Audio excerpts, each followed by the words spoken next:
Baginda Nabi menjadikan Madinah sebagai titik sentral kekuasaan Islam, yang kemudian kita tahu bahwa hal inilah yang membuat manusia berbondong-bondong memeluk Islam, melihat keagungan Islam, melihat keindahan Islam dalam praktek berkehidupan dalam seluruh aspeknya, baik dalam aspek ekonomi, baik dalam aspek hukum, baik dalam aspek budaya, politik, termasuk juga aspek toleransi ya, antar sesama umat beragama. Ini menjadikan manusia pada masa itu memeluk Islam secara berbondong-bondong. Sebagaimana difirmankan oleh Allah Subhanahu wa taala, "Idza jaa nasrullahi wal fath." Ketika telah datang pertolongan dan kemenangan dari Allah Subhanahu wa taala, baru aitan nas yadkhulu fi dinillahi afwaja. Maka engkau akan melihat bagaimana manusia berbondong-bondong masuk ke dalam agama Allah ini. Hadirin ma'asyiral muslimin yang dirahmati Allah Subhanahu wa taala.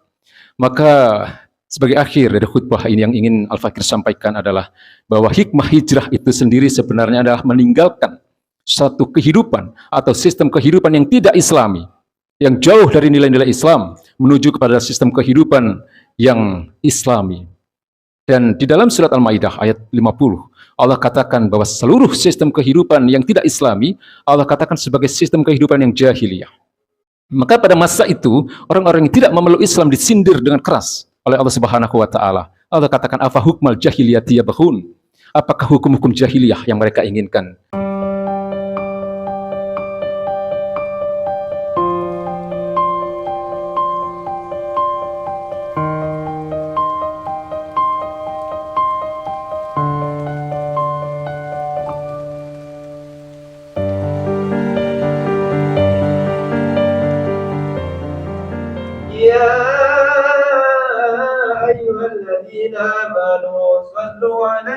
وسلموا تسليما اللهم صل على سيدنا محمد اللهم صل على سيدنا محمد اللهم صل على سيدنا ومولانا محمد بسم الله. السلام عليكم ورحمة الله وبركاته.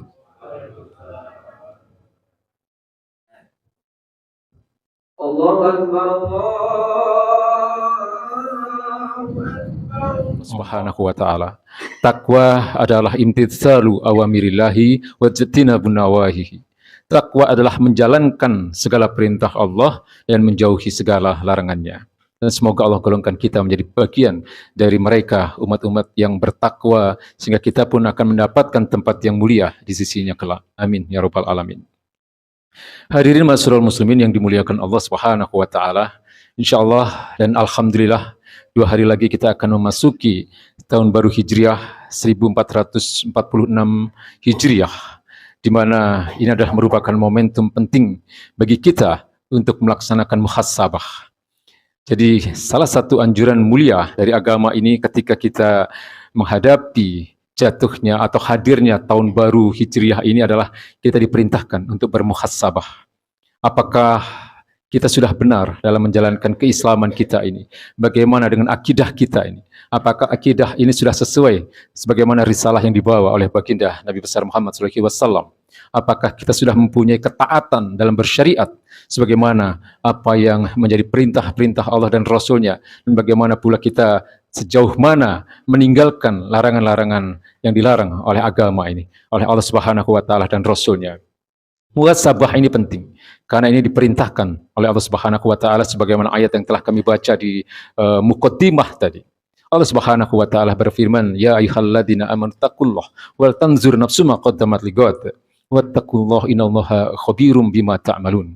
Wahai orang-orang beriman, lihatlah, perhatikan apa yang telah kalian lakukan untuk menghadapi hari esok.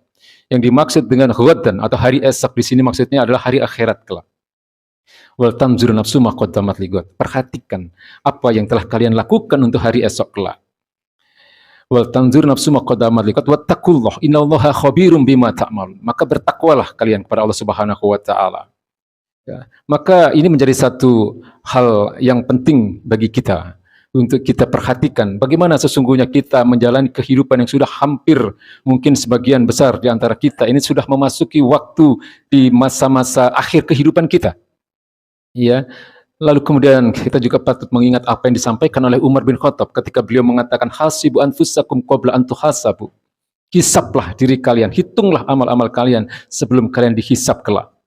Jadi ini adalah seruan dari agama ini agar kita senantiasa mengevaluasi diri, senantiasa mengevaluasi keislaman kita, senantiasa mengevaluasi kemurnian dan kelurusan akidah kita, dan juga ketaatan kita kepada syariat-syariat yang dibawa oleh baginda Nabi besar Muhammad SAW. Hadirin ma'asyiral muslimin yang dirahmati Allah Subhanahu wa taala. Maka kalau kita melihat istilah hijrah itu sendiri sebenarnya mengandung beberapa makna. Secara lughawiyah atau secara bahasa, hijrah itu maknanya adalah al-intilaq minal makan ilal makan. Berpindahnya seseorang dari satu tempat ke tempat yang lain. Tetapi secara maknawi, makna hijrah ini juga bisa bermakna hijrahnya seseorang dari sesuatu yang buruk memasuki satu kehidupan yang lebih baik.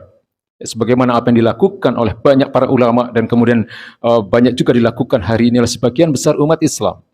Ya, ini makna hijrah secara maknawiyah atau secara syariat, ya, secara batiniah.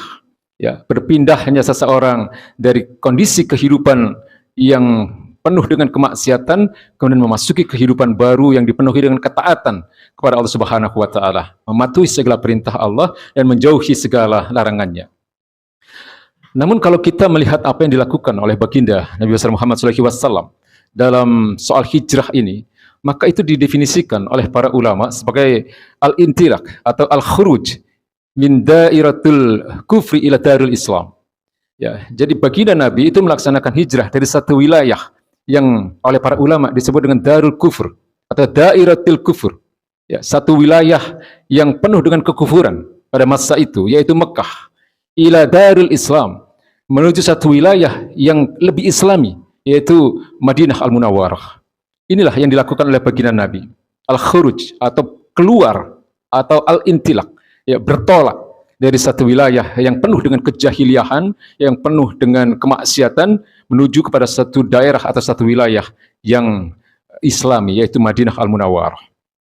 Maka kalau kita melihat pula bagaimana momentum hijrah ini kemudian dijadikan oleh para sahabat sebagai awal penanggalan kita, awal penanggalan kaum muslimin. Ini sesungguhnya berawal dari apa yang menjadi ide atau usulan dari sahabat Nabi yang mulia, yaitu Ali bin Abi Thalib.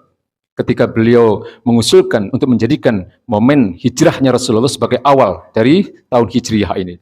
Lalu kemudian diusulkan juga oleh sahabat Nabi yang mulia Utsman bin Affan radhiyallahu anhu ketika beliau mengusulkan bulan Muharram sebagai awal dari seluruh bulan-bulan Hijriyah ini.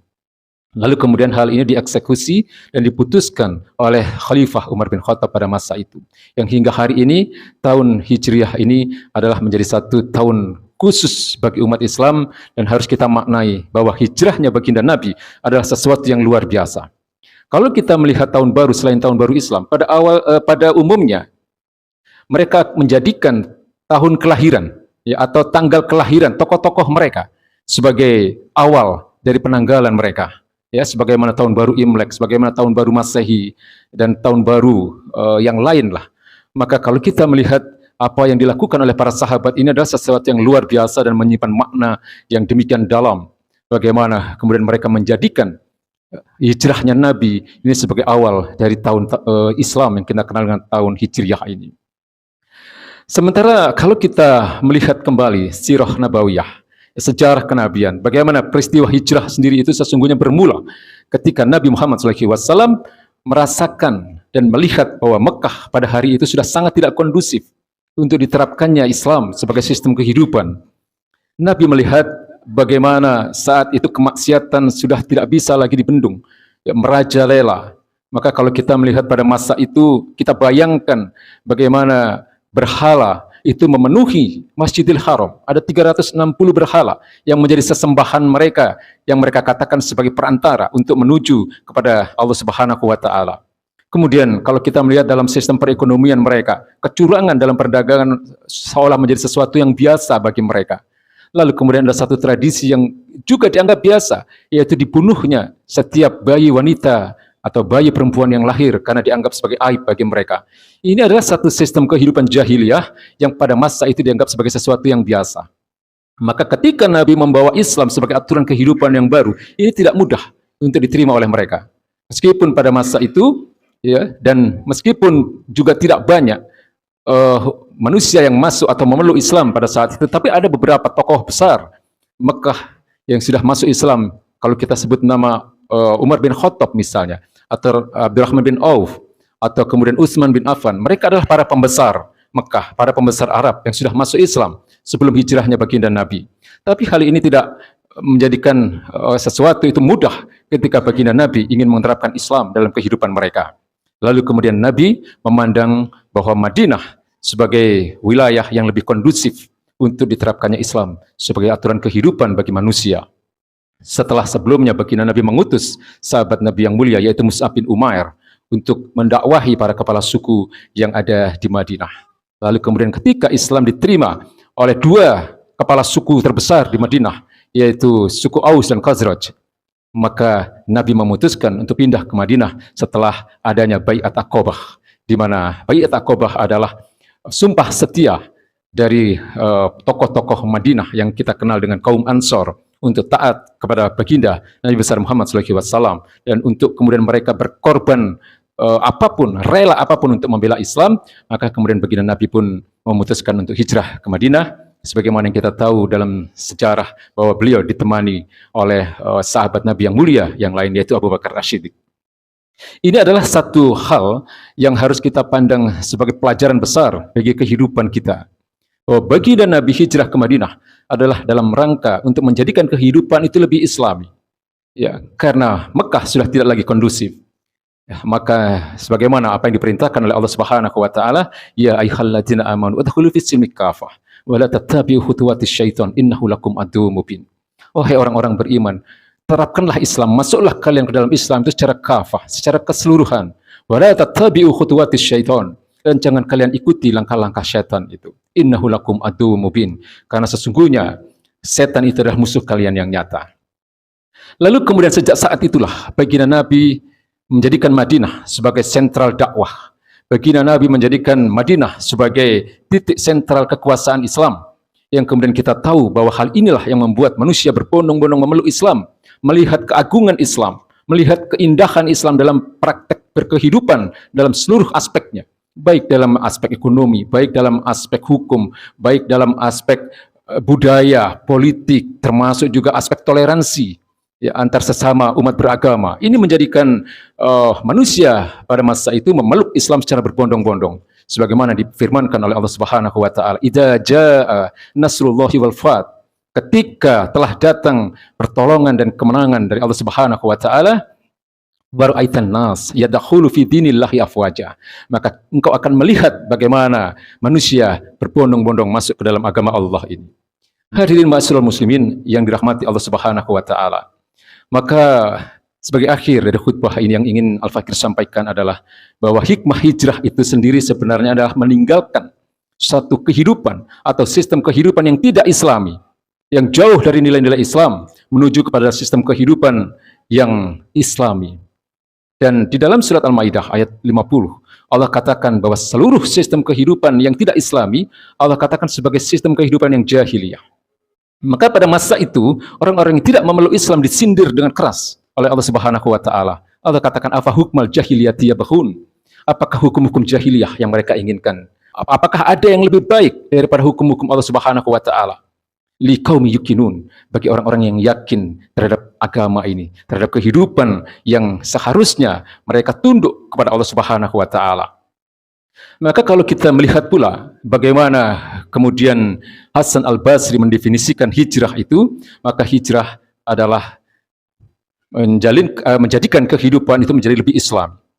Ya, kemudian Hasan Al-Basri juga mengatakan bahwa yang disebut dengan al-jahiliyah atau sistem kehidupan yang jahiliyah adalah kehidupan yang diatur oleh hukum-hukum selain hukum-hukum Islam. Hadirin ma'asyiral muslimin yang dirahmati Allah Subhanahu wa taala, maka kalau kita lihat hari ini, kita sedih melihat umat Islam banyak sekali terpuruk dalam berbagai aspek kehidupan. Umat Islam karena mereka meyakini sistem kehidupan yang liberal, sistem kehidupan yang penuh dengan kebebasan menjadi pola hidup yang mereka lakukan hari ini, umat Islam banyak yang terjebak dalam berbagai macam bentuk kemaksiatan. Bagaimana kita lihat hari ini anak-anak muda kita banyak yang terjebak dalam kehidupan yang sungguh menyedihkan kalau kita lihat. Perzinahan menjadi sesuatu yang biasa bagi mereka. Kemaksiatan, banyak di antara mereka yang kemudian terpuruk dan terjebak dalam dunia narkoba, misalnya dunia kriminal. Ya, berbagai bentuk kemaksiatan hari ini menjadi sesuatu yang sudah akrab di tengah-tengah umat Islam hari ini.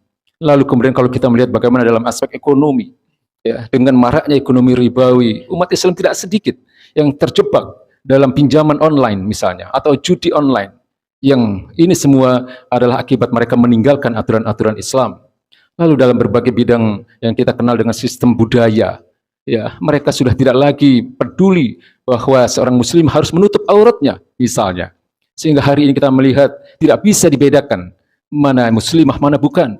Karena banyak muslimah yang tidak peduli ketika mereka menggunakan pakaian.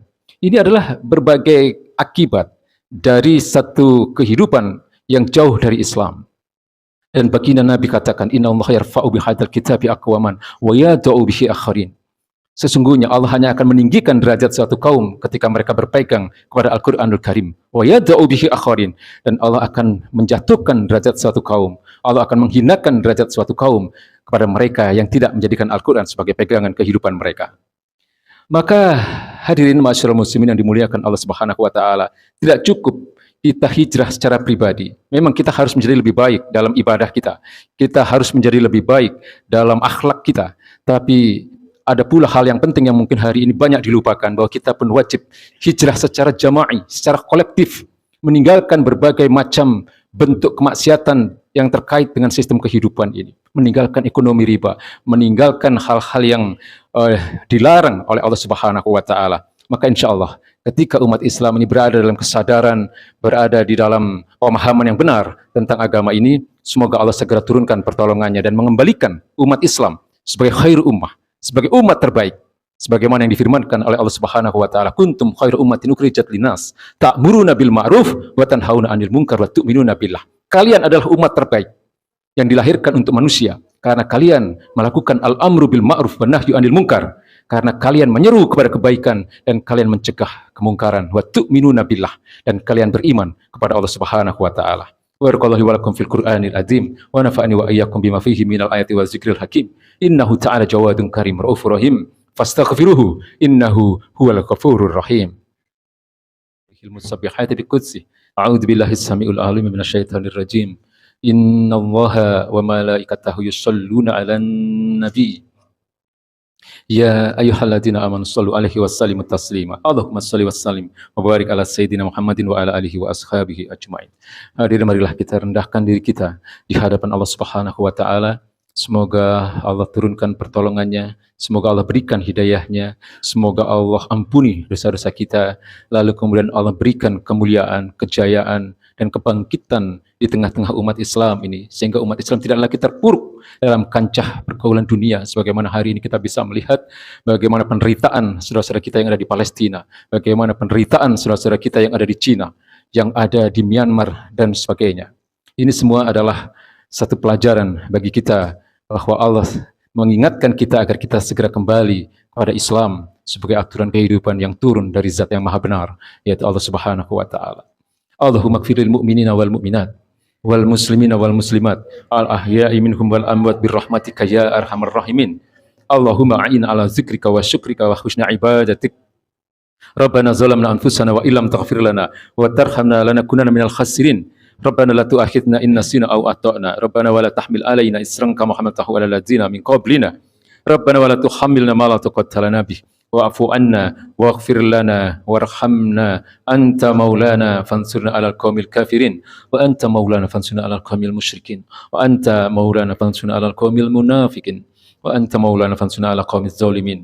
Rabbana hab lana min azwajina wa dzurriyyatina qurrata a'yun waj'alna lil muttaqina imama. Rabbana atina fid dunya hasanah wa fil akhirati hasanah wa qina azabannar wa qina azabannar wa qina azabannar. Alhamdulillahirabbil alamin. Wal 'asri innal insana lafi khusrin illal ladzina amanu wa 'amilus solihati wa tawassaw bil haqq wa tawassaw bis sabr. Ibadallah, Inna Allah ya'muru bil 'adli wal ihsani wa ita'i dzil qurba wa yanha 'anil fahsya'i wal munkari wal baghi ya'izukum la'allakum tadhakkarun fadhkurullaha yadhkurkum wa ta'uhu yastajib lakum wa la dzikrullahi akbar wa aqimus shalah. الله أكبر الله أكبر أشهد أن لا إله إلا الله